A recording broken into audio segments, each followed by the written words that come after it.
This video is on how to actually work with our type of embroidery. The style we do is Crochet Inspired Embroidery.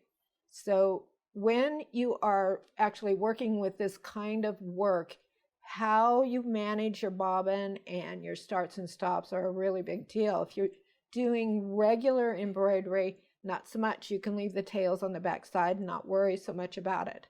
That is not the way it works here. If you leave a tail on the back or a tail on the front, it'll actually be sewn into the piece and be there, and then you'll have to pick it out later. So it's just a little bit different than how you normally handle embroidery. To check your actual tensions and your balance, you will need to have two different colors on the machine so you can see where the bobbin thread is and where the top thread is. So I've put coral in the bobbin. I set the tension on the toa gauge with the coral at 200. You want to make sure you do that. I have not messed with the top at all. I have got that actually set correct for that top thread. So I'm not going to mess with that unless something else happens. So we have two different colors so you can see what the bobbin thread is and what the top thread is. To start with, we want to control the actual bobbin. So I want to bring the bobbin to the top. So I'm going to hit the start button and only do one stitch.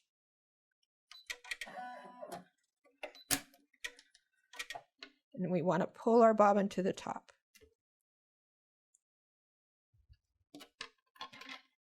You want to go ahead and start the stitching.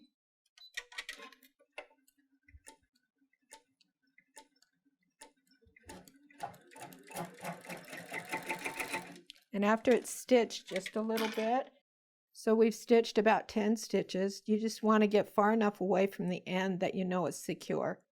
And at that point, you go ahead and cut the tail off. Now there's no tail underneath at all. This allows the machine to actually stitch without any problems with the thread coming back in and being stitched in as it goes.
What has happened is in the stitch process, I've done all this underlay, and most of my pieces actually work from the outside in. What happens when I actually have it doing that is it really stabilizes the inside here. It's not going to move now because of all the work that's done on the outside.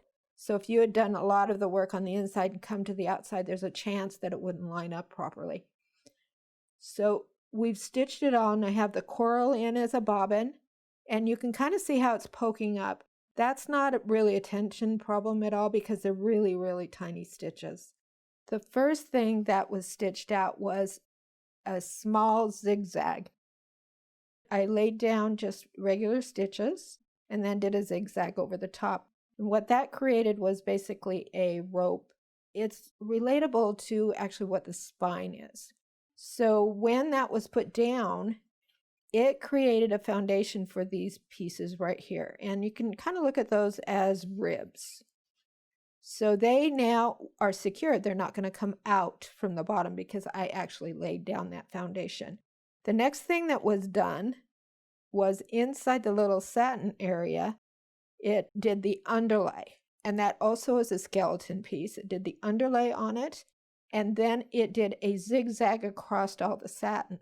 What that did is make it round on top as opposed to square. So that's what's giving it dimension. I also do what I call double satin, so it'll satin back and then back again. And that also adds to the dimension. We're going to change the bobbin, and then the rest will actually be stitched out with bobbin the same color as the top, which is what I really recommend. When you're changing your bobbin, you want to pull thread from the top. You want a long tail. Don't normally take it out of the hoop, but I'm going to take it out so we can look at it. If you're looking at it, the coral is the actual bobbin, and the little peek through is the top thread. Because it's actually a different manufacturer on the thread, the tension on the bobbin I think is okay. I would probably loosen the top just a little bit if I was going to go with this combination. Once you have created the balance with certain threads, you always want to check it if you're going to change your threads, change the combinations, because two different combinations will create an imbalance in the thread. Now, normally I wouldn't pull this out of the hoop. When a bobbin is finished, it usually leaves you a tail. So I'm going to cut it off at that tail and put it back in the machine. I'm putting in the same thread as the top thread. Okay, I've put my bobbin thread in, and I'm going to put it in the toa gauge and thread it through, and we'll see what the actual gauging is on it. See how it needs to go up. The number is about 140, somewhere in that area, and it needs to be at least 200. We're going to tighten it a little bit. You want to check it, and it's right at 200. All right, so it's ready to go. When you have a bobbin change, and this really is, it depends on your machine, how many stitches you need to go back. I normally go about 15. I'm going to go 10 because the bobbin didn't actually run out. I cut it. So if the bobbin runs out, the machine will go an additional 14 to 15 stitches. And that depends on what it's doing. If it's doing straight stitches, it goes a little bit further without catching it. If it's doing a zigzag, it catches it really quick. You want to adjust your needle where the actual last stitch is. So I've gone too far. I need to go ahead a couple stitches. And this is really relevant if you're doing a satin stitch. Really makes a big difference. Okay, we're right above that last stitch that the machine made. And now I'm going to pull the bobbin up. So we actually just do one stitch. And what that is just hitting the start and the stop button right after each other. So I brought the stitch up, and I'm going to bring the whole thread to the top. I want to control the bobbin thread. It's really important to control it so that it will hold the stitches. What is normal for embroiderers at this point is just to go ahead and cut your thread. do not cut it. You want to pull it back through the machine to get the actual thread connected. So if we don't cut the top thread, you're going to have a much stronger connection with the bobbin changes. What has happened is that only the bobbin thread has been compromised by it not being the same thread. The top thread is exactly the same, so it's continuous, and that creates a very, very strong hold on the thread path. That's really important when you're working with lace, because if you were to cut it right here, there's a chance that it actually would start to unravel during the washing process. I'm going to start the machine. I'm going to let it do about 5 to 6 stitches and stop it and cut the threads.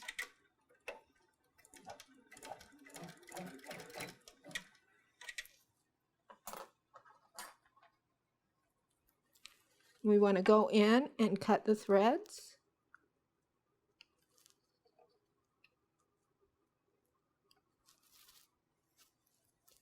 And go ahead and start the embroidery again. So we have the same tension. We have a continuous line of stitching on the top, and the bobbin's been replaced and corrected for its tension.